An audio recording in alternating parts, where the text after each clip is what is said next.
చిన్నప్పటి నుండి మా తల్లిగారు నన్ను బైబిల్ మిషన్లో పెంచారు.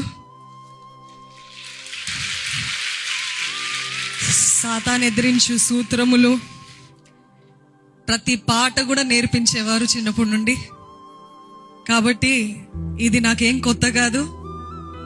చిన్నప్పుడు అంతా కూడా మమ్మల్ని ప్రతిసారి గుంటూరు పండగలు జరుగుతాయి కదా, ఆ పండగలకి ప్రతిసారి నా బాల్యకాలం నుండి మా తల్లిగారు మమ్మల్ని అందరినీ తోడుకొని తీసుకెళ్లేవారు. భక్తి, ప్రార్థన, దేవుని సన్నిధి ఎలాగా మనము చేయాలి, అలవాటు చేసుకోవాలనేది చిన్నప్పటి నుండి నేర్పిస్తూ ఉన్నారు. దేవునికి ఏ మహిమ కలుగును గాక. అదే రీతిగా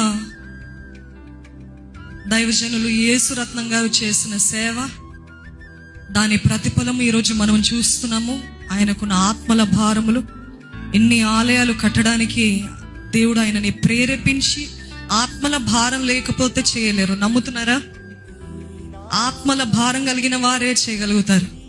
కాబట్టి ఆత్మల భారము ఒకటి కాదు, రెండు కాదు, ఎన్ని చర్చిలంట 200 సంఘాలు కట్టడానికి దేవుడు ఆయనకి ఇచ్చిన ఆత్మల భారాన్ని బట్టి ఈరోజు ఆయన చనిపోయినప్పటికీ ఆయన పేరు జీవిస్తూనే ఉంది కదా.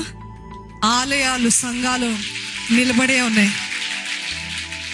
కాబట్టి మీ దైవజనులు బట్టి, అదే రీతిగా వారి కుమారుని బట్టి, వారి దైవజనుల యొక్క భార్యను బట్టి, వారి కోడలు బట్టి ప్రతి ఒక్కరు కూడా ప్రార్థనలో జ్ఞాపకం చేసుకోవాలి.